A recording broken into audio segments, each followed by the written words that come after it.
Me, what's up, man? Oh, hello, hello. Good morning. Well, I suppose good afternoon over there, as it is finally EU stuff that we're doing here. Not too many EU things going on these days, honestly, in terms of like online tournaments and stuff. It feels like a lot of it is focused down that SEA region and, of course, China. China's had so But many. Like China had yeah, there's like I mean, they never in-house stop. leagues and DPL and everything else. Like, oh, it's so good. I guess for EU there's like Prodota and a couple of other things, but it has been Dude, it's they been have quiet. so many online leagues in China. Wings just like couldn't even make the TI. They're just, free invite. I can't do it, guys. It's too much, It's and too they just much. failed. That's pretty much what happened. Oh man. Well, there's a great story behind these two teams, right? You know, we were watching them through the Kiev qualifiers. Honestly, they both performed very well. Team Empire got knocked out by Navi, and NIP kind of got to that stage where they got to the playoffs, and it's like, right, well, we have to face up against Bears and Team Secret, who are like two of the biggest favorites, and they got kicked out. But NIP, they've obviously had a bit of a roster swap. Sind out for Insania in. And when you lose someone of the caliber of Synderen, the kind of in-game leading, the experience, the drafting knowledge, sometimes that is a difficult hole to fill. But we'll find out how they do. While Empire, they did pretty well at DAC, hey? Yes, yes, quite well. So we'll have to see if they can keep that going. I've seen them a couple times since as well. We had them for two separate best of fives, one of which was up against NIP. So seen a little bit of this matchup. And then they subsequently 3-0'd Cloud9. But not only did they 3-0 Cloud9, but Team Empire picked 14 different heroes across those three games. They picked Crystal Maiden twice, and that was it. So they have a ton of versatility right now, like numerous heroes they're willing to work with. There was an Arc Warden thrown in there. We had some like PA Troll stuff going on. We had some Legion IO. So that second phase for Team Empire, I think, is terrifying because you have no idea what they're going to go with. No idea at all. And of course, we're coming straight out of the Kiev Major, where we've seen, kind of the sub meta from that tournament, or at least from the playoffs, kind of develop through group stages. Then with the big teams at the grand final, see a few kind of flavor heroes come out, and Doombringer was one of them. He picked up a number of times in the off lane. A little bit of 4-old Doom kind of sprinkled in here and there, but it looks like that's what Team Empire will be going for. One of their kind of old favorites from the CIS region was that roaming Doom that Puppy and the lads used to bring out every now and then. But Nature's Prophet. Now, there was a player fantasy card thing in the compendium, and that was all nice and good. But there was also a third-party site where you could choose heroes to win points Oh with. yes, the Um, Fantasy EU or something, right? yeah. So a bit before it all started, I was talking to Knoxville, who lives with me as my flatmate, talking to Ben, and I basically he told me, right, Crystal Maiden's been picked, 148 times over the past, 300 matches or something. That's like a hero we have to have. And I was like, hey, Ben, Spectre's going to do really well. We threw a Spectre in there. And we did, reasonably well. I got top 6, barely beaten out of top 5. Ben got second place, I think. But Nature's Prophet was a hero that came out in at the end of group stages and the start of playoffs of Kiev that really surprised us, because it was like being first phase banned and second phase banned against like Thunderbirds and Liquid and people like this. Right. One of those things that's like been played in scrims. From what little you saw from it, like how do you feel about that hero? I think he's the classic example of like the little buffs adding up until everyone I would say even last patch, I think we saw a couple people like kind of testing the waters, they're feeling it out, and it kind of went okay, but they didn't go all in, They weren't just like picking slamming profit down every game, Admiral Bulldog style or anything like that. Yeah. But it's just incremental buffs over time. That last one just completely tipped them though. It was a base damage buff, right? For like a very early game, and like your last hitting is insane. You don't even need a null talisman on this guy. You go to lane with brown boots, and you're just denying the carry. And he's very difficult to deal with if you don't have either one support who's extremely good against treants, which isn't exactly the easiest thing to do. Most of those supports tend to be like good against one unit, right? Your Crystal Maiden or something. The whole wave of them is just a total bastard, and they hit very hard. If you're a low armor support, like good luck. You need to be like Ogre or something, just running and punching profit. It's super hard, and I think we came to the conclusion that maybe there was a Nature's Prophet Lycan combo to go in there. Because you know, at Yeah. nighttime you get, I think you get like 1600 HP treants or something once you're both level 25. Because the treants get the HP perk and like damage perk, and there's like a million of them. Then you have Aghanim's refresher And the howl. and the howl. So you have like, I don't know, like 2k HP treants that are hitting for, you know, a hero's worth of damage. And right, so a bunch of us UK lads play in like this, you know, UK league, which is sort of, you know, 4.5 to 6.5, 7k players or whatever. And we're like a 5k MMR average team. And we instantly, the next game after seeing this Nature's Prophet, we're like, right, Lycan Nature's Prophet or Nature's Prophet Spectre or something like that. And it doesn't matter how poorly you do in the early game, as long as mid-game you get Fury and some items. You just A-move the trees onto the enemy towers and no one can do anything. Yeah. And I will say, my only thing that I tend to notice with the Nature's Prophet, obviously he's a very high damage offlaner, right? He's not like a traditional controlling element, really. So it's very nice to have someone like that positioned for like Earth Spirit or someone who just brings tons of team fight. But they've gone for the Doom, so he's got that sustain, which is nice, and he's definitely a frontliner. He just like runs in and punches people, and he screams, "Deal with me," and it disrupts the enemy's team fight. But this is a really nice pickup because of this. They're gonna go with a Disruptor, probably one of the heaviest team fight position 5s overall. You know, he doesn't have those defensive options of like a Dazzle or something, or the nuking prowess of some other 5s, but he's right in there with that solid AoE lockdown. Might just need perhaps a little bit more help from either the position 1 or the mid laner in terms of like some AoE stuns. I guess both of the heroes, Furin and Doom, they're kind of, you know, good against BKB carriers, right? So NIP will be looking at this and thinking, well, they've got some magic damage from Disruptor, this teamfight control. We kind of need a BKB carrier to go up against that. But then you need Lincoln Spheres and stuff to go on your Invoker. Nature's Prophet holds you in the trees regardless of what you have. So it's kind of, I feel, a nice bridge, the three heroes that Empire have, of like Doom controlling mobile heroes, Fury controlling BKB heroes, Disruptor being that big sort of teamfight ulti regardless of what people are doing, and, you know, maybe once you get to Aghanim Scepter, going to think about locking down the BKB holders as well. While NIP like desperately need a building hitter, and it's going to be the Lycan. There he is. Well, it's hard to pass up on that guy. He's definitely getting the respect these days. You know, my problem with him is that I like Night Stalker as a hero, but you do not want to play Night Stalker against Lycan because you're just going to like be buffing him the whole game. It's so depressing. He's like on the enemy team, and he's like, "Oh, thank you for this nighttime. Let me just double effect howl my entire team." So that's lovely. What team did of course, that? the synergy's there, though. What team did that at Kiev? It was like in the semi-finals or something. I think. Yeah, it was in the semis. I can't remember who it was either. Was it OGEG? I can't remember. But yeah, someone picked Night Stalker, and they were just like, "Okay, well, you have Night Stalker. I'm going to pick Lycan straight away." Maybe it wasn't the semis because it wasn't EG-OG, and I don't think it was. Maybe it was SVEG. Maybe it was like that quarters or something. Maybe it was the end of the quarterfinals, that kind of weird long series that went on for freaking ever. I don't know. But yeah, either way, you're right. It was game 2. It was game 2. EG picked the Lycan after the King RD Night Stalker. That's the one. That's the one. Oh, there you go. Jeez, I tell you, I mean, if there's ever a time to do it, this wouldn't be a bad Night Stalker game for NIP. They play the Sand King in the 4 or the 3. Trixie has a good one. Hani has a nice one. There's still the Earth Spirit as well if they want that like catch out potential for like a Nature's Prophet and Ember Spirit. But Night Stalker would be able to provide that as well. It's a little bit slower to come online, but the silence is very powerful against Ember. It's okay versus Disruptor and Doom if you get into the back lines, and then you're closing out the vision of Glimpse too. So there's a lot of synergy there if you want to just bring the Night Stalker for yourself for NIP. Yeah, definitely could work. And you bring out the name of Hani, and I think that honestly on this team, he's kind of been the big surprise for me. You know, he had a long hiatus out of playing professional Dota. He was doing some sort of, you know, management jobs and working in sort of producing and things like that for a number of companies. Comes back to Dota 2, into NIP, and there are a lot of question marks around him. You know, I think his MMR was like 5.6k. You know, he was definitely sub 6k when he rejoined Ninjas in Pyjamas with this squad. And it was like, how well is he going to do?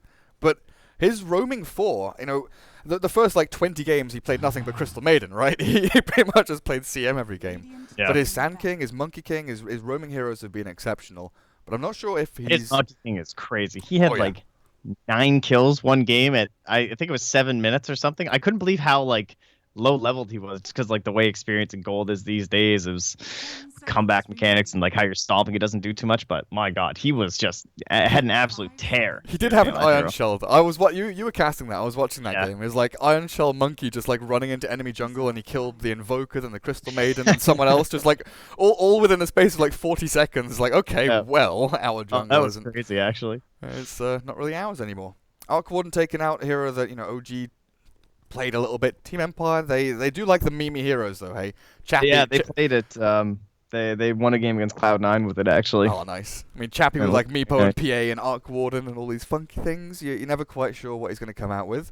But with this final hero, now we're looking at Furion off lane, Ember mid, Disruptor as your kind of 5 support, at least lane support for the early sort of 3-4 minutes, maybe with a TP potential if things get a bit dodgy. But Doom jungling is going to be, or Doom sort of semi-jungle, semi-roam is probably how we look at it. Maybe in a bit of trouble if Crystal Maiden and Sand King decide to roam, but I feel like Lycan can do okay against Furion once he gets a couple of levels. I could see Doom coming up there though, and with the treants and with the Doom and just like punching him, that could be very obnoxious. That could be nasty. So what do you want for Chappie then? Do you desperately... Probably that's a little bit of like, you want to be pretty strong, right? Like that Jug style hero. Maybe not him himself, someone with a little bit more lockdown for this Lycan.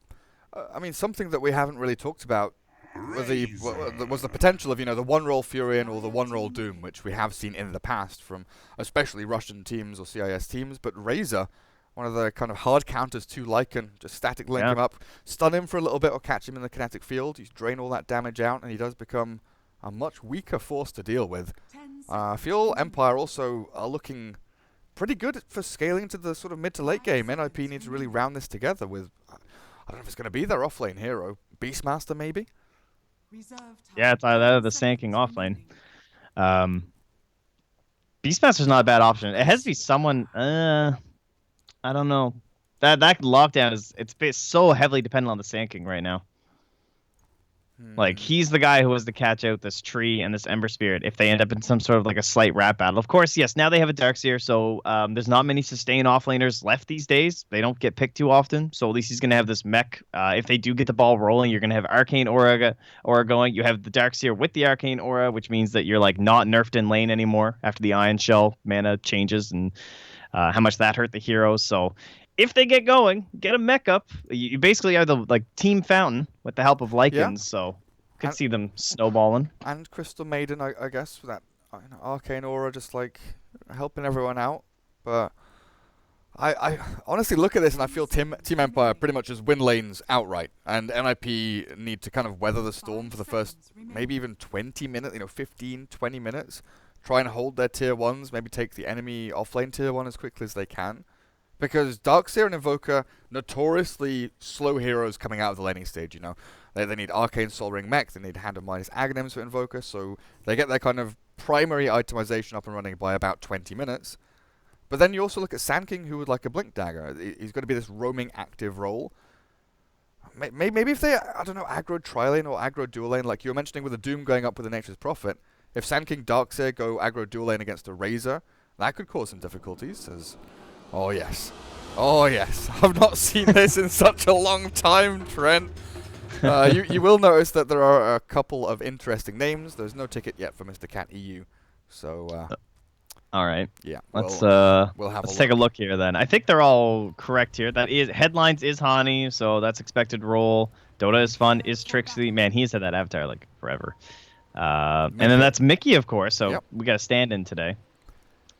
Low tier trash player, excellent. Still Era. And Insania is light. Actually doing a nice little move here. Trying to scout out, hiding his obs and sentries up on the high ground so no one can see it from across the river, while Doom, is actually still smoked. Doesn't get revealed out by the CM. Smoke will wear off, but I think he got back into fog just in time. But yeah, Radiant team, Empire. Oh boy, they've got funny names as well. Trent. Class. I'm just going to sit there and baby rage the entire time. So Inspired is King R. That's his tag, I believe, when he plays. Okay. And So Beethoven that's is confirmed. That's normal. All right. Beethoven is FN because Razor is Chappie, so FN is the Ember Spirit. And that is Maposhka on the Doom. So everything's pretty. Maposhka is Chinese now, apparently. The overall normal, and then that's just Ghost Stick there on the Prophet. Cool. We did it. Excellent. Good job. Well done, Trent. You have carried me through the player names and the weird things. And Sania gets forced back, and Ghost Stick. Well, Empire looks like they might start with 3 bounty runes here. They're going to get 3, and Mika will take... Look at this Lycan up here. Oh, boy. He just has to run. Like, this is a Lycan. You're not supposed to be running from an offlaner. He has 2 slippers. He's supposed to fight him. He's gone for the 2 slippers build because he wants his early PMS. But of course, he doesn't have the money to go and actually buy the Stout Shield just yet. He's got to wait for the next wave to come in to last it. So, you know, he loses a Tango after getting burnt a third of his HP just by right clicks. You know, it's brutal, man. You're mentioning, what is it, 62 average base 62 damage? 62 with brown boots. Like, that's disgusting. That's actually he just changes the lane so much from what you expect. You know, usually you're the carry, you say off there, you just want to punch him. You're like, yeah, get this guy. See him, get over here, man. I got him. You can't fight this dude. And also, Darkseer, of course, goes level 1 Iron Shell like 95% of the time. Very, very, very rarely do we see the DS go, you know, surge for the escape capability, which is something that used to happen probably a little more often. But Razor with his static link is able to, you know, drain out all the damage and put so much more pressure and focus onto the DS in lane. It's a bit nasty for Trixie. He's still stuck at level 1 and struggling to get 2, but it's mid lane where the roam comes in. It's Hani, the Sunstrike from Invoker. Oh, barely lands, but it looks like FN will scuttle away as far as he possibly can. I don't know if he's going to deny himself to Ancients or something, because Hani, still hot on his tail, he cuts the tree down, a couple of hits from the Dragons, and he will deny. That's rough. You're hoping for that like low roll from the Dragon or something. Maybe he won't die, but no such luck. So still no first blood. And yeah, as you're saying, bottom, like, yeah, Disruptor very good against Darkseer in these solo situations, but this is where he really suffers. Like 2v2. I could see this lane going pretty poorly for the Radiant. In fact, Disruptor just rolls on mid. He's like, screw this, I'm out of this lane. I'm TPing mid, lads. They're actually going to move in the Ember Spirit as well. I mean, I guess Disruptor leeches a bit of experience there before FN returns. I want to go in on this. Thunderstrike level 1. He's got a point to give, and that's a glimpse, actually, back into FN. Chains at the ready, but Mika, with the alacrity, there's the chains to hold him down. The Sunstrike will not land onto anyone, and Hani was a little bit too late. I mean, he saw him punching creeps, and he saw him TP in. Yeah, I don't know, buddy. He still gets punished. I guess he just was not respecting the distance of the glimpse level 1. I mean, I know it's low, but it's not that low. Oh, meanwhile, up towards the Crystal Maiden, it's the Doom and the Furion punishing. All the Venom Brown Boots on this Doom, and of course we've got Ghost Stick closing in on his lovely little phase boots doing the taunt, of course, but last hit-wise, Radiant team, they're coming out like way ahead in this. Darkseer's shut down, he's what, still level 3 using the Shrine now, but there's just, this is the thing, right, there's very little to no pressure from the Dire team, apart from alacrity onto, oh god, that's not meant to happen. This is not, okay, mid lane is just, I don't know, screwed up. There's something wrong with this. Yeah, it's not, I don't know, you go for these dives and you're getting these kills and stuff, so the lane gets weird because your HP values are strange, then you're like trying to get certain levels and stuff. I don't know, that's my assumption there, but a little bit odd. Comes back in, gives him the pretty blessed RNG right there. Oh, bloody hell. My PC is switched from English keyboard layout to German, so the Z and Y are switched, and I'm just pressing Y and wondering why the hell it's not bringing up net worth. But the glimpse back into mid, the Ghost Walk, the sentry's down, the clap out, and Mika looks like he's dead. The 3-man roam into mid with the help of Fury and actually TPing in behind as well. No route of escape for the Invoker, and you just look at the 2 supports from Nip as well. Sand King and Crystal Maiden were kind of in the vicinity, but none of them fast enough to move in, as Inspired is hit by a Burrow Strike Sunstrike combo, but again, it's just not enough damage. Insania slows the advance. Frostbite onto Doom, but looks like Maposhka wants to keep on going in. I think Siren Chain's gone onto mid. He's taken a lot of damage there, and Hani misses a Burrow Strike. NIP, things are not going your way. And all I can say is that it looks like no one told SG Esports about this Prophet taunt, or else we definitely would have been getting this guy picked by them. That is quite the taunt. It's got music and everything. It's like before they nerfed the Shadow Fiend one. Oh, that SF taunt It was so annoying. It was too strong. It was literally too strong. They had to nerf it. And the Alchemist one, the dun, dun, dun, dun, dun. Oh, yeah, that stupid one with the organ or whatever. Right, here we go. This is the pressure we're looking for. Bottom lane, Sunstrike out with a burst strike. Oh, it's enough to kill Chappie at the very least. But now, Inspired, it's okay. They've got vision. They've got another burst strike in a second, and it will land. Hani does not miss out on this one, so they turn 1 into 2.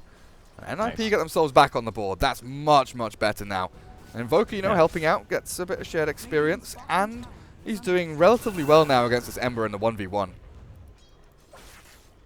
Yeah, and the other thing is that, like, that's why the Disruptor basically left bottom earlier. It's because when there's a Starkseer and this Sand King, like, what is he going to do? All he's going to do is take levels away from his Razor in that situation. So it was a pretty cool rotation mid that helped him get that first kill on the Invoker and everything. But Disruptor, extremely good against solo Darkseers. You know, he tries to surge away, you just glimpse him back in. But once there's a second hero there, it is just awful. And nice deep ward here by the Dire side will catch out this rotation coming in. So they'll know King Air is on the prowl for a ward. Well, he gets it. They also saw the courier keep going, so they might know that there's a second hero here too. Well, that's right. I mean, they'll definitely see it on the way back now as well, and I think that's why Trixie's Darkseer is just hugging this tier 1. Invoker farms the jungle. Yeah, you called it there, Trent. They know exactly what's up, and NIP react and adapt accordingly, while the 2-man gank squad of CM Sand King, they've got eyes on this Razor at bottom lane. I think they need another TP to come down to actually kill him off, but he's popped his ult to shove this lane. Kind of Look at that circle drawn by the Invoker. In here, this looks scary. I need help, guys. My jungle is not my jungle. Please reclaim this land. Oh, and you can't see that Doom either. Ah, that's unfortunate. It's not really much you can do with Leech. He's gonna devour it as well, and he kills the Forge Spirit. Okay, that was a win. All right, Maposhka, I see you. Nicely done. Oh, then you leave the little wolf too. Oh yeah, the full play. There we go. 7 minutes. Not gonna be a new creep camp. Doesn't respawn. Try stack that. Invoker, he's had to move himself across. So this Midas is gonna be here like 10, 11 minutes. Through Sunstrikes, amazing things can happen, and it looks like they are setting up on bot lane for one. Our Observer Ward not quite catching any vision of the Radiant heroes. Razor shows himself on lane just to shove it out. Help against these Iron Shells coming through. It seems so telegraphed and obvious. I don't know if the Radiant Obs at all spotted them near Rune Spot moving in, but it's just the fact that Sand King CM are off the map. And they've got, Darkseer, Invoker, Lycan, 3 heroes who like to jungle. And if any 2 of those 3 heroes are off the map, you pretty much know that Sand King and CM aren't farming jungle, right? They're going to try to play mid. They know where the Remnant is, it looks like. Or at least they have a good assumption as to where it's often going to be. So, unfortunately, they can't get the pressure from the Invoker. That's a good Frostbite Sunstrike, and they actually get the kill. That'll do. Insania gets the last hit, though. Unfortunately, not the Invokers. And in comes Ghost Stick. There's the Sprout. And look at that damage! It's just a couple of hits, and Insania's going to die. Another one sliced out there. They'll get spread across the 2 of them. And Mika's Invoker sitting on half HP. There's no Doom from this Doom, of course, level 4 still. But Furion applying a lot of pressure. Yeah, when the Doom's there, he's getting like plus 50 damage as well. Right now he's just at the plus 24, but that's fine with him. With a tower hitting. Man, I feel like I haven't seen this Lycan in forever. What's going on up here, Air? How you doing, man? Fred's Armlet. Okay. Standard stuff. Will he go into the Mask of Madness? Yeah. Yeah. I don't know. That was the big one for me, because I even saw as the tournament progressed, people even going like Mom first before Armlet and then seeing where they would go. So like the Mask of Madness just helps them farm jungle so much better. Bottom lane, Chappie's caught. The power of NIP actually comes to a halt for a second. Now they turn with Ghost Stick here. The Nature's Prophet, they glimpse back the Darkseer and try and trap him up. But in comes Lycan Era. He's got his eyes set onto the Disruptor, trying to juke through the trees, but this will be a clear-cut kill. And likely a tower push as well, as Furion, well, will help the Razor escape by killing off the Sand King. A 1-for-1 exchange there, it looks like, as the Sunstrike got him! Mika, nicely played, realizing the TP power there will likely be used. And FN's Ember Spirit came in for a bit of a fight, found the Darkseer. He's on such low HP that he kind of has to retreat, or he'll give his bottle to Disruptor, fill it up with the Magic of the Fountain buff. Lovely stuff. And now NIP, they seem committed to this bottom lane. Yeah, really cannot underscore just like how important that Sunstrike was for Mickey, that he got that one that fast. That was 400 gold. Like, that is just such a faster Midas. And obviously, the quicker you're getting that, the quicker you're accelerating your net worth by a significant margin. So, good stuff for him. Bottom lane, this could be trouble.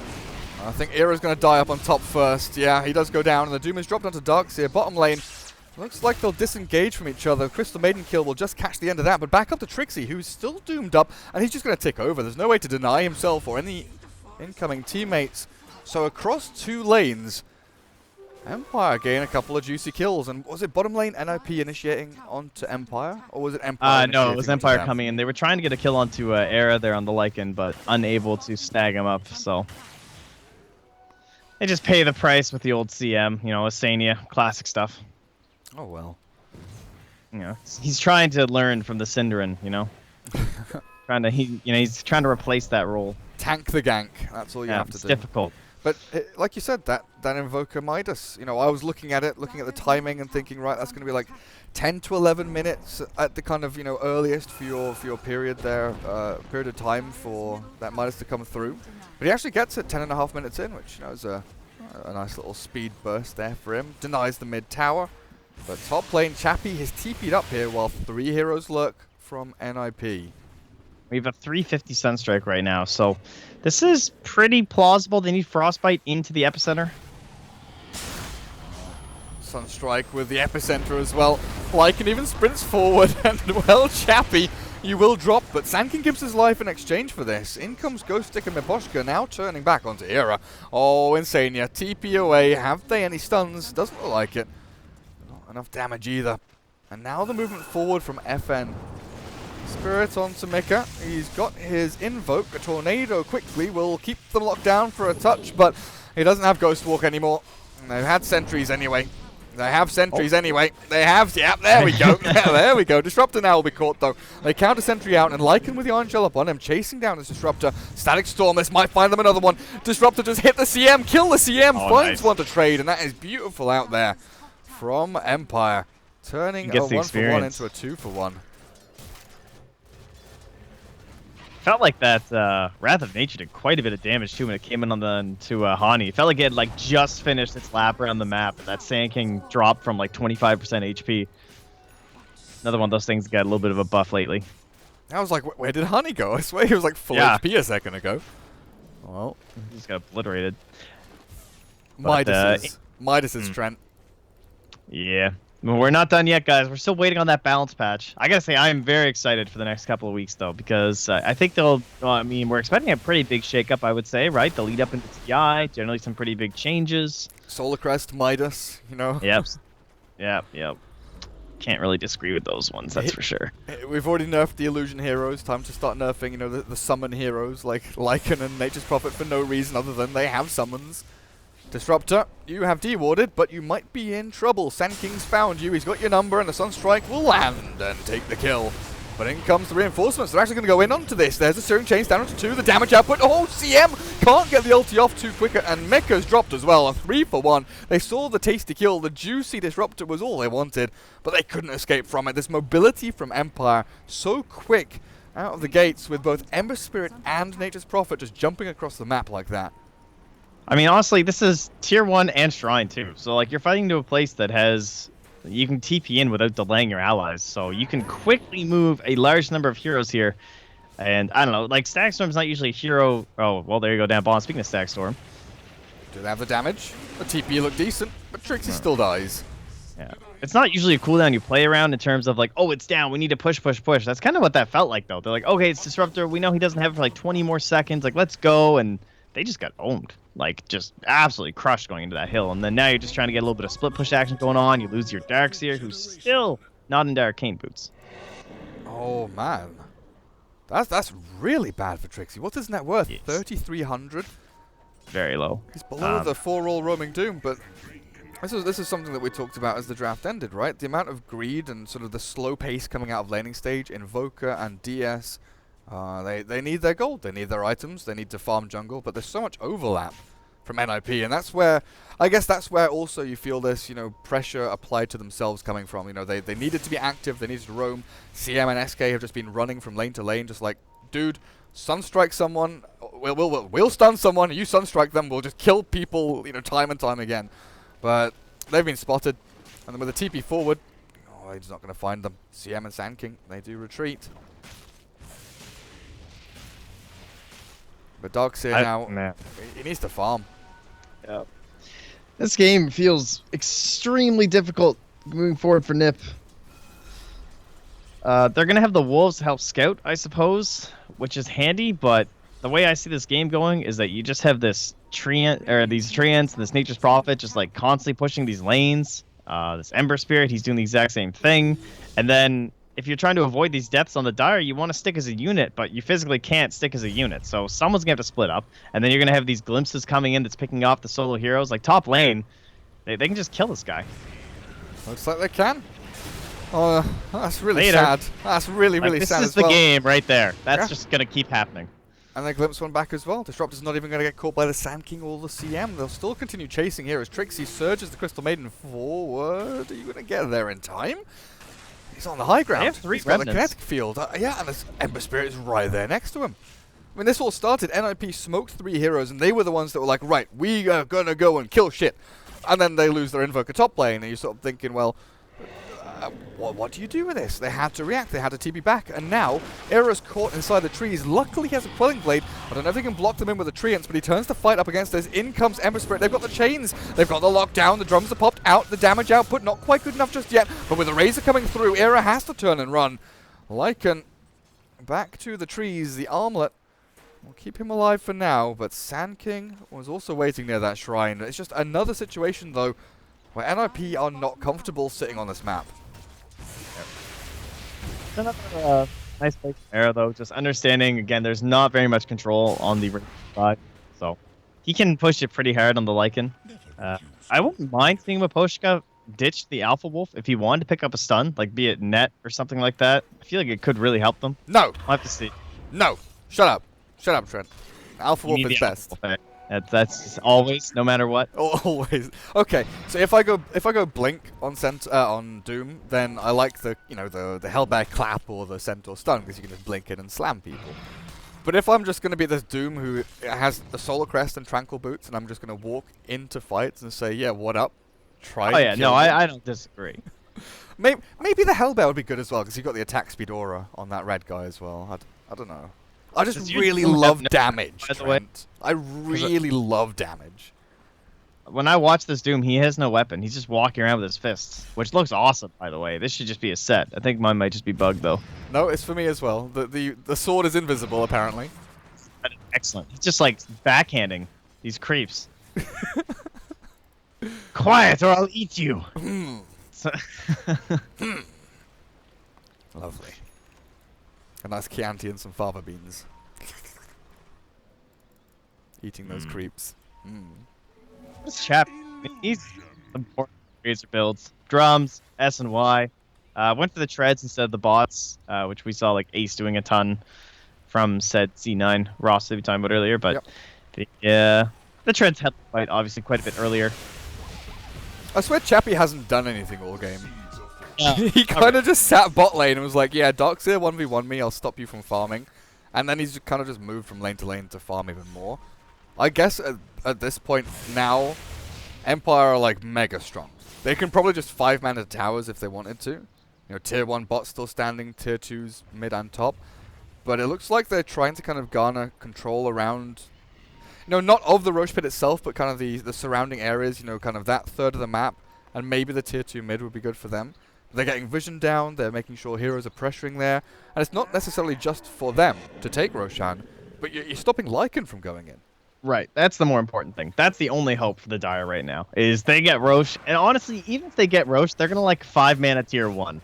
And it's going to be scary to move any further than that. So it's not like a massive issue, I don't think, if the Dire get it, but it's still obviously their like only path to victory. Oh, nice play. That was really, really nice. The scan into field, into glimpse, into death of Hani. As 3 heroes come in and secure the kill. And he was like, I'm in the fog, I'm TPing out. There's nothing that could... Oh shit, they found me. Made to look so easy by Empire. And now, like, you finally put this little bit of pressure down bottom, and how would you respond from the Dire? You can't TP in. This is Disruptor. He's just going to glimpse you out. You can't bring enough units, even with the Shrine now, so that's going to be a little bit depressing. Now King Arrow gets some deep vision in here. Again, Nature's Prophet and Disruptor vision is what's so crucial for you in enemy territory. Oh, they just saw that warrior place. Really pinged by the Sand King. Well, they want to try and kill. I'm not sure about this though. The wall vacuum. Sunstrike misses, and Disruptor will die, and Doom. That's a lot of damage from Era's Lifestealer. Lifestealer, Lycan even. So used to having the Lifestealer from Era roll off the tongue that it kind of just came out on its own. But this was a couple of supports from Empire, kind of on their lonesome. The cores spread out across the map to farm, and NIP, they took full advantage of it. Yeah, it's not too often you get a wall that, like, cuts it off completely like that as well, but they just had nowhere else to go. So just right into the slow. And as long as there is that element of control, I mean, that's what Lycan's best at, right? This Mask of Madness armlet, this is probably one of his more, like, powerful moments in the entire game. He outputs a massive amount of damage. Also, now they're going to be in nighttime for the next 3.5 minutes, so they could perhaps take another engagement with Howl. He's ready for mid lane. He wants to go, but the backup he has isn't fast enough. Or maybe, with FN pushing so far forward, he chains now already. The cold snap's there, but the Burrow Strike misses. Sleight of Fist, beautifully timed, whether by luck or by skill. FN escapes, and they're looking for the turnaround as well. They know that Epi's down and that Invoker has already cast a couple of spells. Team Empire, they could smoke up and play aggressively now, pushing past the Shrine. Looking for that ancient area of the Radiant, but instead they choose the safe route. Sit back and farm for now. FN still building towards Lincoln Sphere. And it's NIP who are still the team that has to respond to what Empire are doing. Have to defend top. Have to think about Roshan. There are so many things weighing on NIP's mind right now that with a missed opportunity like that to kill the Ember Spirit, it's so demoralizing, honestly. Yeah. Perhaps this Agnum Scepter will start coming into play, though, if they can, if you start pushing it from the Radiant, and I think that's why they've been kind of chill. I think they understand that, this Invoker hits a couple good tornadoes, that leads into, like, a two-man Burrow Strike. Era is going to rip you apart. Like, he will just go straight for the throat. He's going to gut you, like the wolf he is, so... Oh, they found the Furion. This has been really well played. If they... just kill him. just kill him, guys. You got him. Yeah, you got him. But yeah, they surge the Sand King, they run forward. They had very little vision of him until, like, the observer board here kind of caught a tiny glimpse of him. But everything played out nicely by NIP. They find a big kill. They can push into tier 1 top with Era's ult wearing off, but he's got his Mask of Madness now to chomp down into towers. And all of a sudden, the script kind of flips, and Empire are the one that are on the other side of the map to where the action's happening. They're nowhere near Roshan to secure it or defend it. They'll have to be looking for tower pressure of their own to maybe force NIP back. Talk about how that pinged, like, where the sentry was, but that sentry went for the double hit. And you are lagging a little bit. I said everything was working earlier, and apparently it's not. But there's a back wall, the chains come out, but the damage is done, and Darkseer is dead. NIP, they're still having to deal with Ghostic, who is just creating a barrier between the Darkseer and the rest of his team. And this is Team Empire grouping up as 5, and yep. Yeah, NIP can't move towards Roshan. They're having to defend this bottom lane. Epicenter's ready for Hani. Just need a good lock onto a secure target. Fight this without Darkseer. It's hard though, hey? Maybe with Invoker damage they can do it, but he's got Tornado Sunstrike invoked and queued up, and Empire, they're the ones who fall back. And look at this Crystal Maiden just sprinting down the lane, looking for someone, anyone. They've got the Wolf actually scouting out Disruptor. Kinetic Field is down, but the Sunstrike will secure. If that's all the Empire lose, then fair enough, but I don't know if they felt they needed to do something, check Roshan, because both Lycan and Invoker were hiding off the map for quite some time. Yeah, probably just that whole sustain aspect as well, a little bit for the Radiant. They don't really have much that helps the rest of the team, so your Razor's like a little bit low. They don't even have an urn, I don't think, right? Yeah, so it's like, you have an urn there from all these kills your team's been getting. You can just earn up this Razor and this tower is dead, but we've definitely moved away from sustainability items. We don't get too many these days, so it's kind of these one and done situations like that. Turn and burn, one and done. I don't know. like we used to always see Rubik's by urn, like every game. Just like buy an urn, shove high ground, help people push. And especially in a game where you don't have a hero that can like sit high ground and break tier 3s. Razor and Ember are like Razor's kind of half of one of those heroes, you know. He builds tanky, but he's not innately a hero that's good at just breaking high ground himself. He needs to drain damage from someone first. Then, you know, urns and soul crests and things like that I guess I'm being a bit of an idiot and I'm not counting Nature's Prophet because Treants definitely help, don't they? Yeah, they're pretty good, I hear. They're pretty good at breaking high ground, right? You know, they tank a bit of damage. There's like 50 million of them. Soaking up all the tower hits. He's actually gone for this kind of damage route, you know. Not the Desolator or Maelstrom, but actually Orchid, Shadowblade, and moving into a BKB. Moving into the Roche Pit with a Wolf scouting. It's a very balanced build. It is. Got stats, damage, slightly got lockdown kind of silence thing there. You've got Sprout. A Hand of Midas ties it all together. Lovely colour. This is the Roshan battle we've been waiting for. The big man's down to half HP. NIP spreading, looking for this initiation. CM coming from the north. As Empire move back a little bit there. But Nature's Prophet's going to try and spread this map a little and actually moves himself back towards the bottom lane. Now he doesn't have a TP scroll, which might be noticed here. And his TP's on cooldown for 10 seconds as well. So NIP, if they want to go and fight, there's no better time than now.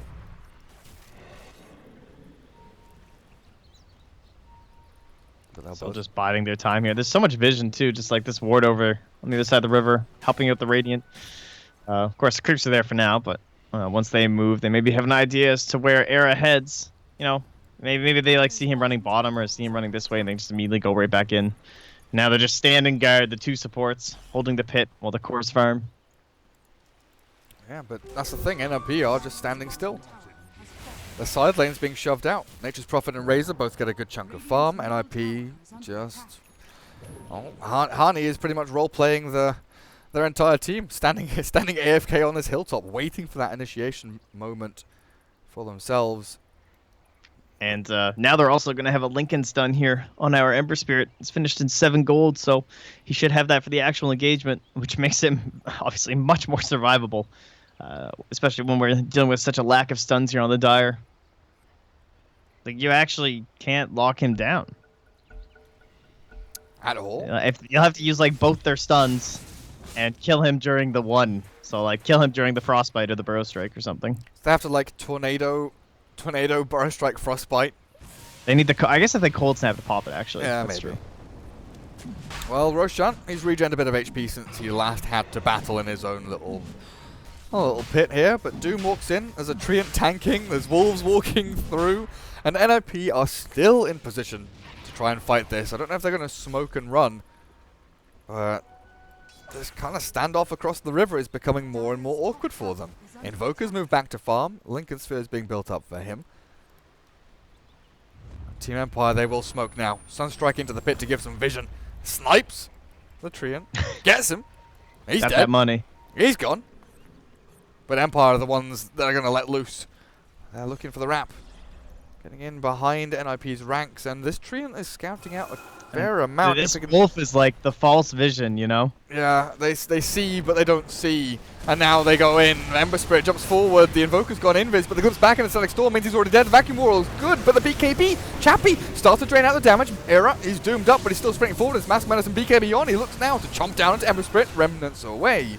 And the damage output from Chappie looked like it might have been able to take down Trixie DS, but it's getting a bit messy here as the glimpse takes him outside of those trees and Invoker arrives. Damage output looks good. The Sunstrike lands, the Ice Wall's there, slows them down. And Chappie has to sprint out. NIP, they take down one. The team fight swinging their ways. Apple caught inside the Ice Wall. Cold Snap. The Deafening Blast wasn't even needed. But Team Empire, did anyone buy back from Nip, or was that just so well executed they didn't need to? Just our Invoker, because he got stack stormed at the start. Oh yeah, you're right. And now they're looking for the Disruptor. The Glimpse won't save him, and Mika gets a number there, and into the pit they go. This is going to be huge for them if they can take the Roshan down, but FN, Sleight of Fist with the chains, does a bit of damage. The trouble is that Insania and Trixie are both up on the front lines to sort him out if he gets any closer, and they have to give this one up. Roshan and Aegis will go the way of Era's Lycan. Very impressive. NIP, that they find themselves in a position where this game is more than winnable again. Yeah. Found themselves a fight, and they were down 10K in net worth. Like, that is so impressive to win a fight in that situation. I thought Insania on the Crystal Maiden played a fantastic fight there. Very nice angle for the ulti. I mean, a little bit of just good positioning, staying together as a team. That whole situation where they kind of felt that Empire was going to bring that aggression, but it wasn't just the fact that his ulti was in a good spot. He ended it early just to help the control on that Doom, because Doom could have just walked away, because there were still like 2 other heroes inside the freezing field, but he understood that that Doom was going to get out of there if he didn't just like stop and go over and help his Lycan. So secure that kill, then he moves back forward and keeps throwing out Crystal Novas and stuff, and honestly just living. Like, he only had Tranquils during that engagement, and you survive that as a Crystal Maiden is kind of crazy. And now you get a 4-staff because of it. Yeah, exactly. I was just looking as well at what Disruptor had, you know, wondering what the money situation's like over there. 2,500 net worth. It's like, maybe you have something to your name. Gloves of Haste and 1,000 gold. Hand of Midas is coming. 30 minutes in, and he's still buying a Hand of Midas now. I know someone in chat will probably disagree with this and hate this item decision. Nahaz, hello man. Nice to see you watching. But I mean, think about that urn earlier, though. You know, could have had that urn. Exactly. Like, this is the thing. You know, there are some arguments for late Midases. You know, for heroes that go Blink or Armlet first, your CK, your Sand King, your whatever. You know, you get that primary item, the Blink, or you get the Armlet, and you get the damage output from that. And then you go back to Midas because you're not a flash farmer. But for a Disruptor who could have had Soul Ring Tranquils or Arcane Boots or an urn or you know, half a 4-staff or the majority of a Glimmer Cape, I do always wonder, like, why go for this Midas? And I feel like the biggest reason, you know, we talk about the experience, the gold, the attack speed. It's amazing. It's wonderful. I honestly feel like it's one of these situations where Midas is a feel-good item, right? It is. It's a feel-good item. I think that's what Lil said, right? That was one of his responses to that situation. I didn't see. He just said, like, Dota feels so uncertain right now, and it feels like the game, you never really know if you're going to win this game, even when you're so far ahead. So, like, the Midas is, because, like, the way comeback mechanics work and stuff, it's just kind of scary. So you buy this Midas because you're like, all right, well, you know, we lose a fight, the game starts going later, I got this Midas. Now I feel really good, you know? I could definitely see that being a nice rationale for it. Yeah, it's just like, oh God. Dice career kill. It's like, regardless of how much farm my carries are taking, like, I always loved it when there's like a Naga or an Alk in the game, right, for your supports to get Midas, because the entire map is just like fucked. You can't go out, you can't kill creeps, you can't kill jungle camps because they're all dead. So buying a Hand of Midas is just like that, right? I will get some kind of gold and some kind of experience from the map, but in this kind of game, I'm not a big fan, but. It's like we're saying, it's one of those things that's just like, it will get you there in the end as long as you don't just lose with the Hand of Midas. And NIP, they're pushing onto tier 2s already. Aegis still in hand. Era holds onto that one. The Glyph is forced as well for Empire. It's got about 2 minutes left on that Aegis. But that Glyph kind of, for me, like, telegraphs Empire's going to come back and defend it, because you don't usually Glyph tier 2s unless you want to def, because it opens up your tier 3s. Or you have a really good push happening, which is chapping at bottom. Exactly. They've kind of faked this one out, and NIP not in a position to respond, so they get the tier 2 up at top lane and look to fight up against this Doom. The Aegis is gone, and the Invoker's doomed up. In comes Ghost Stick with a Nature's Prophet. A few hits there. The Static Storm will catch, but the BKB's used by Lycan. Gets out into his ult form, and he tries to run away as well. Sand King's going to die in the back end. A 2-for-0 there, and well. Evan passes the Lincolns just as the Burrow Strike is connecting onto the Doom. That was sick. Just puts it right on top, and then Hodge's like, well, so much for that. The cause escaped, though. They give 2 supports for a tier 2, a bit of chip damage onto the tier 3. It's like half HP. It's not bad. But NIP lose the Aegis very early on and didn't have a way to really turn the fight. But bottom lane, Trixie.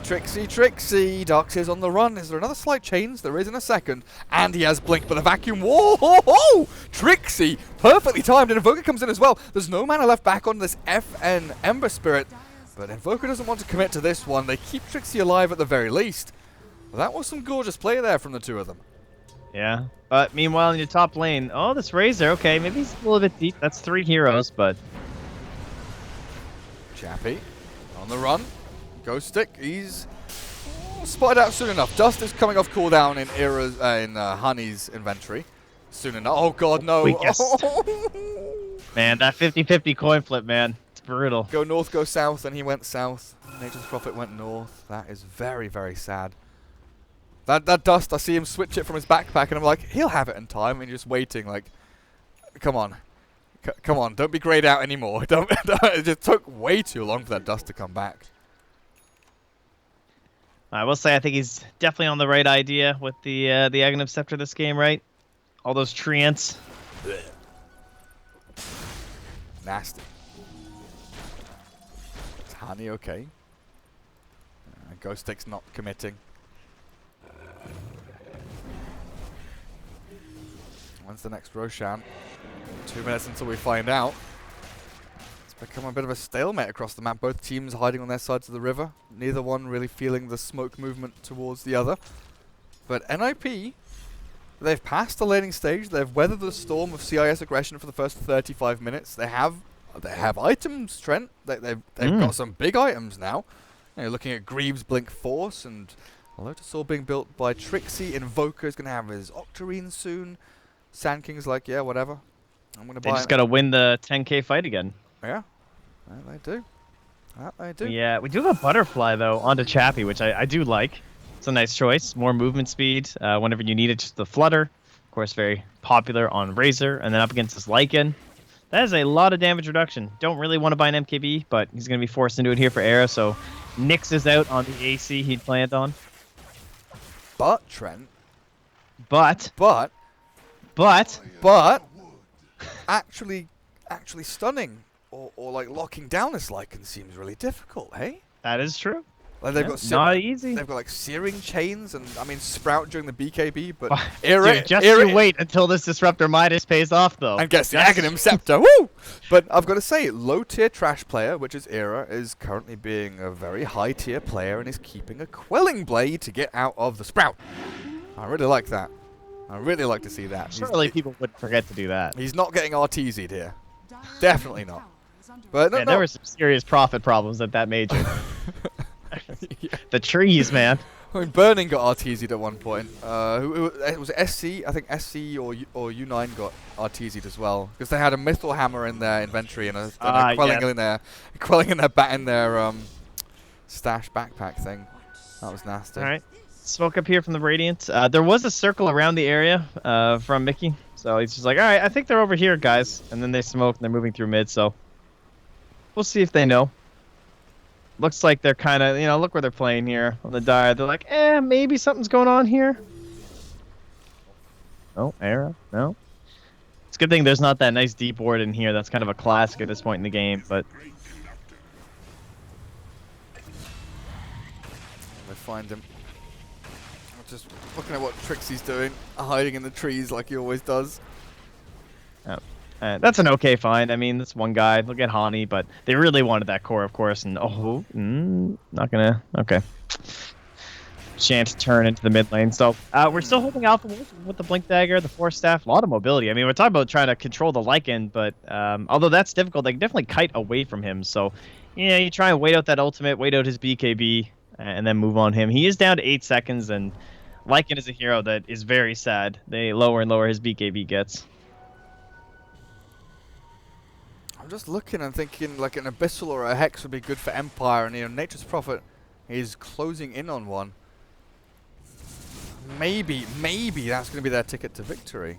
I mean, honestly, Hex though on Lycan is just like so Exactly, right? I mean, maybe you hex him then Sprout him. Like, you hex him away anyway. You hex him then Sprout him, but he's gonna lose his Quelling Blade soon. He's actually already swapped it out. Never mind. But that MKB coming out onto Lycan is pretty huge when the Butterfly was the last item to be picked up by Chappie's Razor. But if they get this Roshan uncontested, which it looks like they will, they've got the Aegis over onto FN's Ember. Oh man, he can just go hard in these fights now that Shiva's guard too. He can just walk on in. I just have to make sure to split though. Team fight out of NIP is pretty freaking huge. This fight is the true test. I mean, the other fight was difficult to win and they did it, but this one is, I would say, the next level. You still haven't completed this MKB, so you're kind of at this half item on your Lycan. They have everything finished up on the Radiant that they really need right now. Perhaps the last thing would be this Lotus Orb, if that's what it's going to be from Apochka. Where is Doom? He's just wandering around. They might just hanging on to might that catch shrine. mid. FN wanted it. He blinked in forward, but Trixie was quick on his feet, still with the blink and force staff available, got out, and now he's walking a dangerous path though. They've seen him and they've pinged him. They know where Trixie is. As I get a bit of lag here. I don't know. Trent, are you in game still? Have I lost Trent as well? I don't know. I lost you for a second there. That was weird. I got some big lag, my dude. Like, my game lagged. I don't know. Maybe the goblins are back again. Maybe someone's ruining the JD The brand. gremlins are here. From the inside out. They just screwed me, dude. I think we're okay for now, He's though. not better now, though. Lycan, bottom lane. Do they have another chains? That's the question. In 1 second, they do. Ooh, FN has to blink and slight chains, but he won't guess the correct way.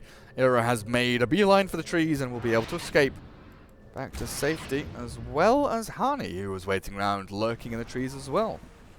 They got the ward down here, but sadly, it took 2 centuries. They did eventually. No forward vision here from Empire.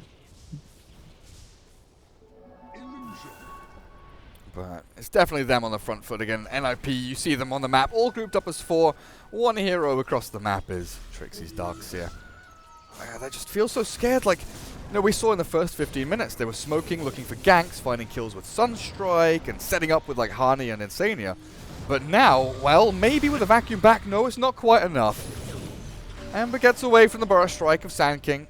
He's burnt through all of his mana and I believe all of his remnants. Yeah, only we had 1 remaining. FN survives, and that's how difficult it is to kill. And this is why they've not been smoking out and looking for kills, because it's so bloody hard. You have people like Ember Spirit and Razor on the front lines with their Remnants and Lincolns and BKBs. Nature's Prophet has Shadowblade and ways to TP and escape. And honestly, Doom and Disruptor just haven't been showing for the past 20 minutes. They've just been hiding, farming, waiting to see what happens. So NIP don't have valid targets. They don't have valid objectives to go and get apart from like tier 2 mid and bot lane. Trent, what do they do?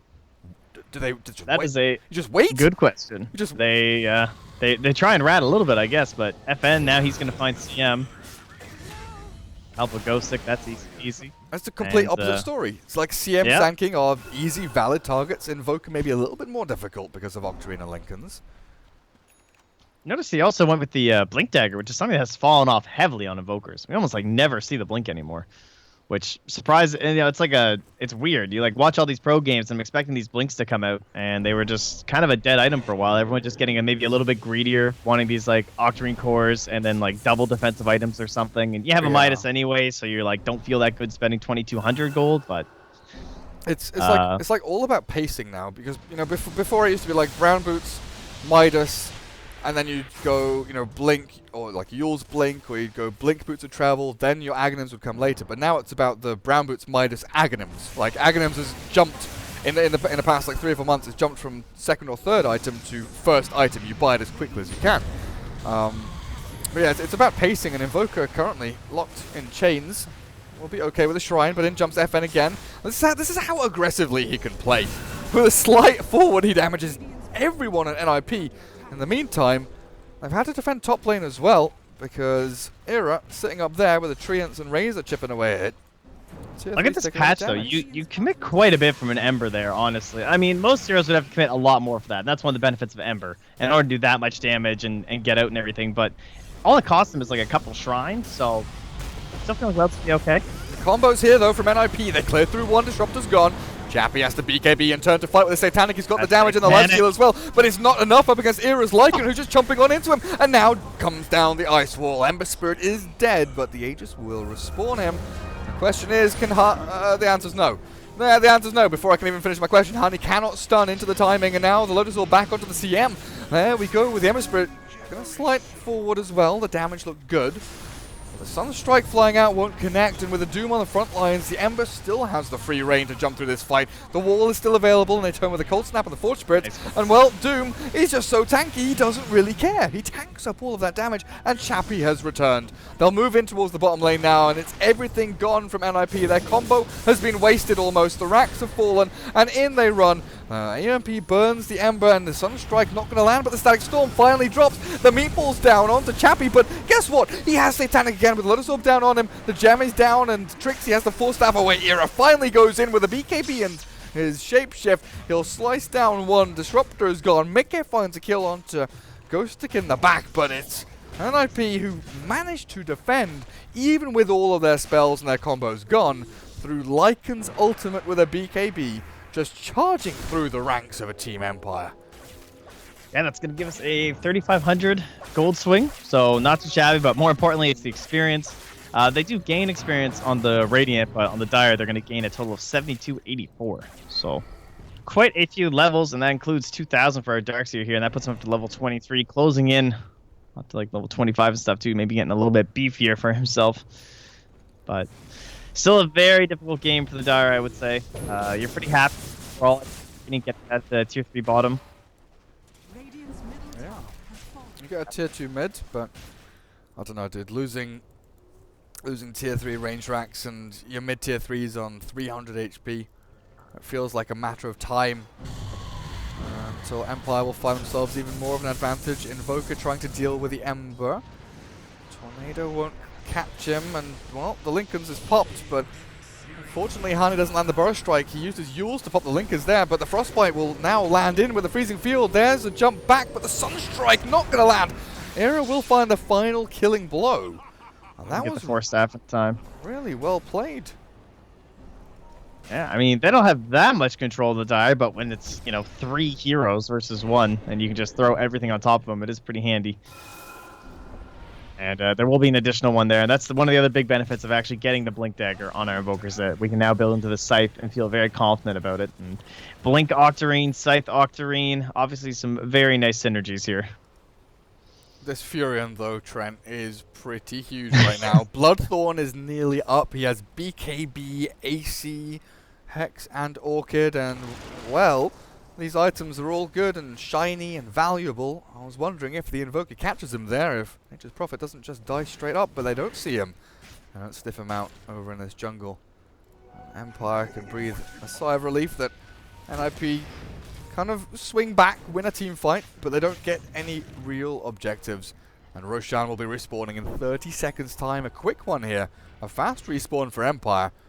Oh, Radiant Courier hiding up on the high ground. NIP knew it was there. They actually came across to hit it a couple more times. I think it got dinked by the wolf once or something like that, but they won't find it now. You just see the rush towards this middle part of the map. And look for the fight onto the Doom. Ice Wall's there, and that should slow him enough to get the kill, as Lycan can actually shapeshift forward for this one. The damage is amazing from Era. They've got to shove this into something else, though. If only they knew that Roshan was... Oh, they do. They do know Roshan's alive. Yeah, they have a wolf in there, I think. They do. Yeah. So, benefits of this as well is that they're going to get in there before this Blink Dagger is done for Disruptor. And, like, even that little engagement onto the Doom, if there's a Blink Static Storm there with the high mobility of the Radiant, it's possible that you just all get totally screwed. So, the Roach Pit would have been very scary, too. Yeah, man, that Courier's having a rough life. No, I don't care about the Courier. So you know how the Team Empire, they unlock shrines by killing a tier 3? Nature's Prophet is just sending treants. I was just non-stop. Non-stop aiming. Yeah. Like that shrine, it was maybe like half HP or something, but he's been sending treants for a while now, and he's going to start moving them up to the northern shrine as well at this point, it looks like. And you have to clear this. They just lost the shrine to nothing but Fury and treants. These guys are adorable. They have like, their little yellow eyeball thing drops on the ground when they die too. Oh, really? Yeah. Oh. Funny. Sentient beings. Their brains. Oh, look at that. Just like a bleh. Dota. Oh, dear. It's So finally see Razor Aghanim's. I don't remember the last time I saw one of these bad boys. Oh, wow. This, it's still best place to at least consider it. I don't know if I'm sure he's gonna finish, to be honest. I mean, we didn't even really used to see it from Ace's Razor, No. right? He used to go like BOT's, Manta, like he went Mjolnir and things. Like AC was definitely one of his big items. Like and stuff. Yeah. Wow. We'll have to see. Obviously, very nice item for game plan at this point, so it makes sense. Then you get this refresher after, right? That was the old Razor Dream. The old Razor Dream Ags refresher. Was that TI4? It wasn't Somewhere TI3. It was like around TI4, wasn't it? When we had this whole the whole craze about death prophets and razors and pushing and killing God. buildings and all that shit. She did pretty well at the major. I liked seeing her. Yeah, it was refreshing to see Death Prophet back Didn't feel for too OP. just back for a little bit. Trixie aiming for Chappie. This is dangerous though. Chappie puts the static link onto the Lotus Orb target, and Trixie will vacuum back with a static storm.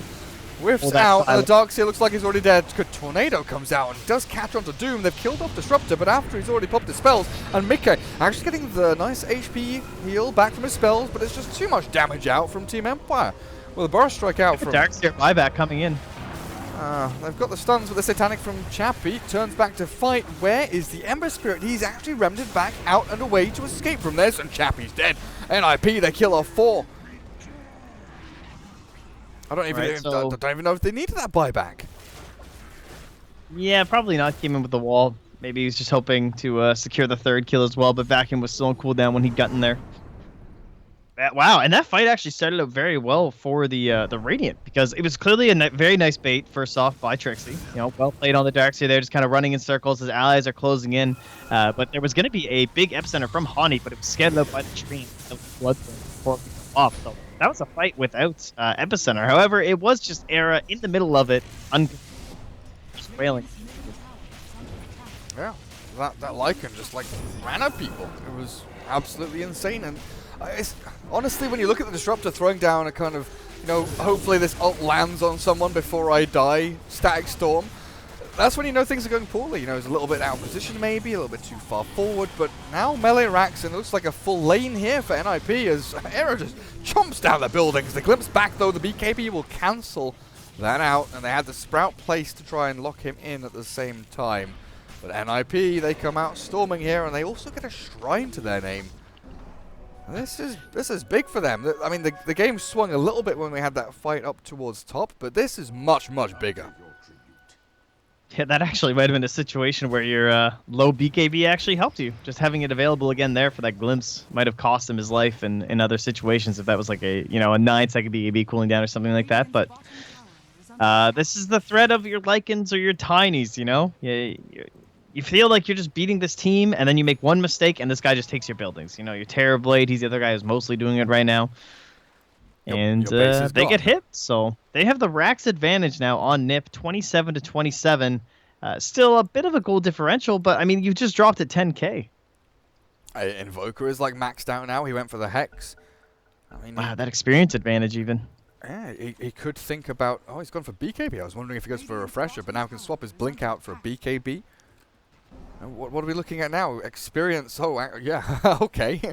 Well, that's an interesting graph. That's a long old slide down from, what, a 15K lead to a 10K deficit now. That Team Empire once held and now are wishing they still did. Net worth is sitting about 9,000 lead for Empire still. But it's kind of dumped in onto weird and wonderful items, you know? Ember Spirit went for this Maelstrom Mjolnir, Shiver's Guard, kind of semi-defensive, semi-offensive, Octarine Lincolns, you know, he's got ways to hide and jump, but... still kind of feels like he needs a BKB even after all that, you know? Yeah, there's that, but also the fact that it feels like after 30 minutes or so, he hasn't been dishing out as much damage as is needed of him. And Razor is also one of those weird heroes that, you know, over time during teamfights can gain damage and is tanky and is a difficult hero to kill. Oh, and the gem is back here. When he's hexed up and vacuumed back into the perfect wall.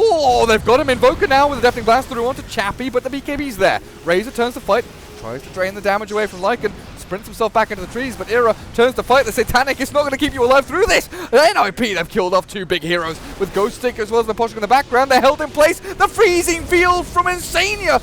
Oh, Honey comes in with the epicenter, but it doesn't really matter. Not needed at all. But FN will spirit away back to safety. The trouble is, safety is his home. Well, there's no one living here anymore. It's close. What was close? Was someone doomed? Oh, the doom on Mickey was just a little scary. It was getting a little low. But, you know, Trixie Aura helping out. But yeah, you are these tanky heroes that are difficult to kill. But if you're killed off at the start of a team fight, you are like meaningless. Even if you buy back, because you need desperately need as Empire these fights to draw 20, 30, 40, a minute and a half to try and drain damage, chip away, but I think more importantly, you have to burn the combo of NIP and try and re-engage after, because they have such strong spells. It took 160 damage that fight, and Lycan was still hitting for over 300. So, NIP might that's a little just disappointing. NIP might just finish here. They're going to take the safe route and bail away from the Ember Spirit. Yule Scepter for Hani to allow him to force and blink. Back away. It's a very impressive game from Nip. I mean, we're looking pretty poor. There was a 10k advantage, and the split push was there, and they were wrapping all the. Okay, you've lagged out. I'm going to recall you, Trent. I'm going to. Let's see if this works. I mean, we're still using Skype. We should be on Discord or something. Honestly, this is. Hello. I'm sure you just blame me for this. Yeah, I will blame you. Why? Yeah. Because something broke. Classic. So I'm alive now. Yeah, you're good now. I just don't know why this happens. So, I don't know, man. You guys got those gremlins. They've been laying dormant. But, all right, well, quickly to summarize, basically, I mean, what did we say, right? They were going to have a hard time catching him at split pushing. They couldn't catch him split pushing. They built this big lead on the Radiant. And the only way that Nip could win was, like, some crazy aggression that came into them, which is what happened that first big wraparound out, like, when we were looking for that Roche fight. It was a little needless from Empire, kind of felt like, Like, anyway, they're going to try it again. They do catch Trixie, but he's got Lotus and Shivers and Vacuum and Wall. He drops them all, and Fen and Chappie trying to find another target. Disruptor's already dropped his ultimate, but Mika's still alive. Half HP on this Invoker. They drop a sentry now. He's got the Doom on him, and it's his life that will be taken. Trixie does find a kill in the back end on the Disruptor at the very least, but Invoker dying there. Holding on to buyback. Might be something that Empire can utilize, but it's got to be Ghostic who TP's back home to defend these lanes that are pushing in. It's a good place to fight. It's highly unlikely, I think, that the entirety of the Dire is there, so they just like try and quickly move there, try and take an outnumbering engagement, and they will find it. So no big vacuum combinations, and that's basically what's been winning it so far for them. It has been Trixie Dota. Everything's been his. Roshan's alive very quick again. And NIP do obviously know that's up, so they'll try and keep these lanes pushed out as far as they can. But yeah, again, another problem. Chappie still survivable, still building into survival items. Going for a Skadi will help him. Yeah. Will help him kite the Lycan a little bit, but not during shapeshift form. The Aghanim stream was just a little too far-fetched, I have to say. I was surprised to even see it queued up in the first place. But like, where's your Hex? Where's your Abyssal? Where are these hard stuns and lockdown items that you kind of want to see your Ember Spirit have, or maybe your Doom? Well, that's why we were talking about a Jug potential, right? For that Blink Abyssal sort of situation. But Hani doesn't go in. He knew he was about to die with the Wolf, but even Hani's not that crazy, he says. Probably because he has no buyback. I was wondering if he might still die. That's a good 4-staff. Straight past him. Oh, he doesn't have the gem anymore anyway. Oh well. And Invoker, they killed him bottom lane, but he won't have to expend his buyback. Probably one of the bigger things here for NIP. And sure enough, they've got Cheese on Ember, and they've got Aegis over on the Razor, but there's the combo coming in. Epicenter's good. Half HP now on this Razor. Sunstrike will land. And they've killed off the Aegis. It has gone. Tornado will clip him at the very, very beginning there. An EMP Ice Wall will have to PKB. Chappie retreats and runs away. Era's caught inside the Sprout. Static Storm has dropped as well with Hex now. Oh, this Lycan's going to die. He's got no way of escape. And maybe he has to buy back, but he's got no ulti now because the main drops. 90 seconds without Insania. Mika, he's got so much to do here. Another wall comes down. It's a refresher. It's a nice blink burrow strike, and in they jump. Trixie's there with the Iron Shell to kill off the Doom. But is it going to be enough? That Satanic, the Yule Scepter is up. That purges it off. He doesn't have it anymore. Another Yule Scepter. Razor. He's a flying hero all of a sudden. No more lightning for him, but Mika, he's got the DPS. Alacrity pops out onto him. 2 more hits is all he might need, but he's hexed and glimpsed. Sent back to where he came. The vacuum finally will kill off the Furion. But it's Disruptor who will hold their attention and TP away. One buyback there was used by the Lycan, but NIP hold yet again, Trent. It's costly, but not structurally. at least. So It's see if they can effective. capitalize on this. It's effective. And now you have no yeah, Aegis. Doom, man. Maposhka he couldn't find the Doom. Like, no one could pop that Linkens, and he wanted the Invoker so bad because Darkseer had already blown his load.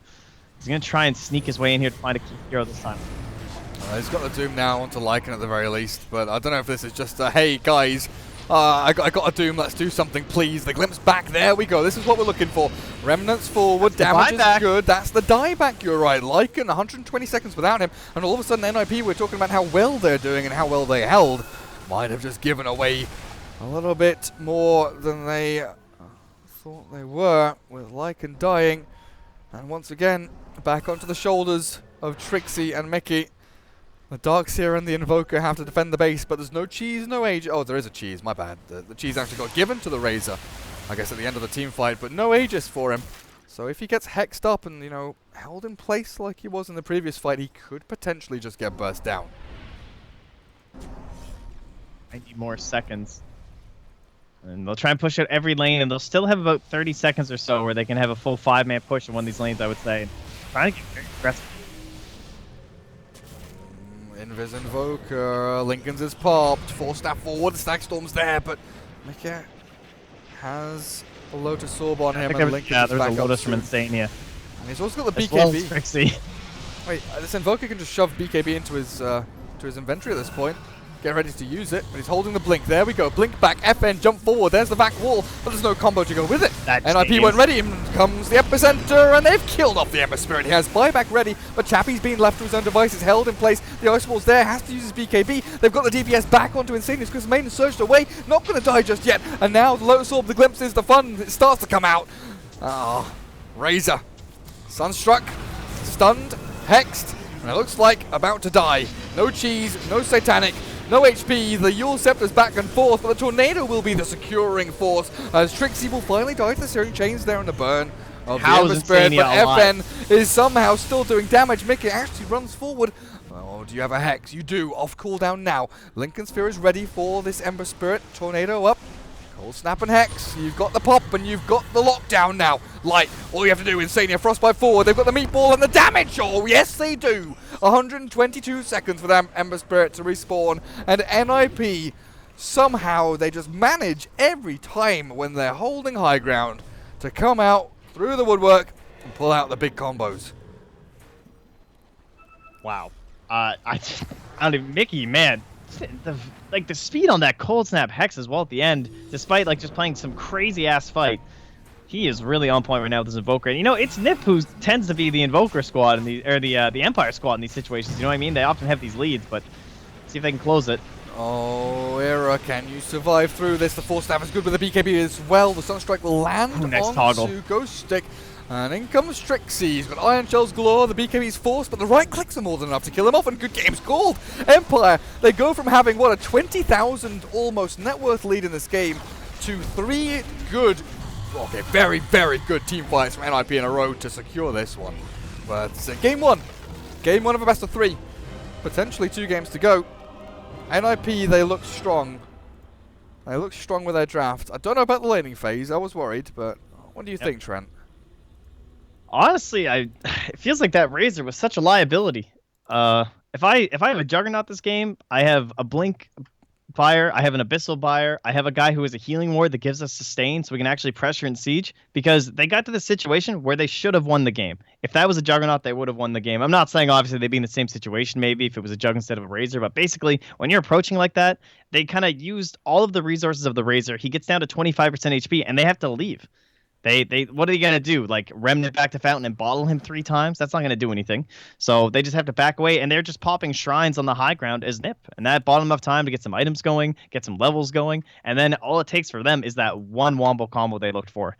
And obviously Darkseer came out big right at the end of Kiev, maybe a little underrated throughout the group stages of it, but the hero, he's boss, man. Both of these teams can play him very well, so not too shocking to see Nip take a win with it. Yeah, I'm also looking at like Nature's Prophets item build, and you know, I like those items on Furion. I think they're great, but I do wonder if he'd gone for an Agnim's Octarine Refresher, if NIP would ever have had the chance to actually, get across the river, because that Furion was farmed as all hell, but it didn't feel that way in team fights. I don't know if he just spent maybe a little bit too much time split pushing onto tier 3s and racks, and maybe if he was in the fights to begin with, could have gone differently for Empire. But it's hard. It's so hard to say. With Nature's Prophet, who has such a dynamic sort of flowing, item algorithm where you're like, okay, I can think of this. There are no key items that you desperately need, like you have with so many other heroes. But we'll see. Game 2 coming up. Empire versus Nip. Mr. Cat European Invitational.